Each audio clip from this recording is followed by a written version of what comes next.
দুষ্টু কোকিল ডাকে রে কুক কুক কুক কুক কুক কুক কুক কুক। Welcome to Filmi Sonnet. আজ রিলিজ করা হলো শাকিব খানের তুফান সিনেমার মাস্ট এওয়েটেড সং দুষ্টু কোকিল। তো কেমন লাগলো এই গানটি আমার ভালোই লেগেছে। ফাল্গুন মাসে কাঁচা বাঁশে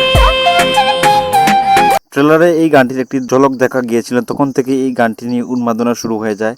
তারপর গানটিকে অনলাইনে রিলিজ না দিয়ে সরাসরি সিনেমাতে দেখানো হয় এবং সিনেমা হলে কিন্তু উড়াদুরা গানের চেয়ে এই গানটি বেশি দর্শক এনজয় করেছেন। তুফান সিনেমার প্রতিটি দিকের মতো দুষ্টু কোকিল গানটিও দর্শকদের মুগ্ধ করেছে।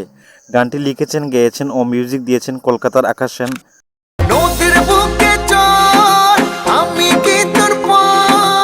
ও তার সাথে মিমির কণ্ঠ দিয়েছেন কোনা। গানটি তারা ভালোই গেয়েছেন। শাকিব খানের প্রতিটি সিনেমায় আকাশের একটি করে গান থাকে এবং সেই গানগুলি দর্শকরা খুবই পছন্দ করেন। দুষ্টু কোকিল গানটিও দর্শকরা অনেকেই পছন্দ করবেন। গানটি পুরনো গানগুলির মতো বানানো হয়েছে। গানটির মেইন আকর্ষণ হচ্ছেন মিমি, তাকে এই গানে খুবই সুন্দর লাগছে। গানটিতে তার পারফরমেন্স খুবই ভালো। দুষ্টু কোকিল ডাকে রে কুক কুক কুক কুক কুক কুক কুক। তার সাথে অবশ্যই শাকিব খানের সোয়াগ। গানটিতে আরেকজনকে দেখা যায় মিমির সাথে ডান্স করতে। শাকিব খান তাকে গুলি করেন। সিনটা খুবই ভালোভাবে ক্রিয়েট করা হয়েছে, যার ফলে দেখতে খুবই সুন্দর লাগছে। গানটির সেট ডিজাইন, লাইটিং, কোরিওগ্রাফি খুব ভালো। ঢেকে ঢেকে চলে আগুন জলের ছিটায় নেভে না।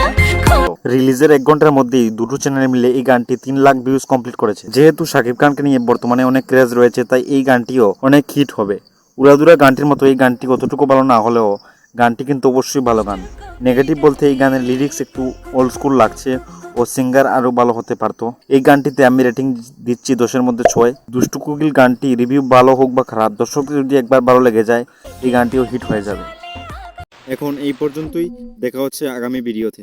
সমস্ত লেটেস্ট আপডেটসের জন্য চোখ রাখুন এবং সাবস্ক্রাইব করুন ইউটিউব চ্যানেল।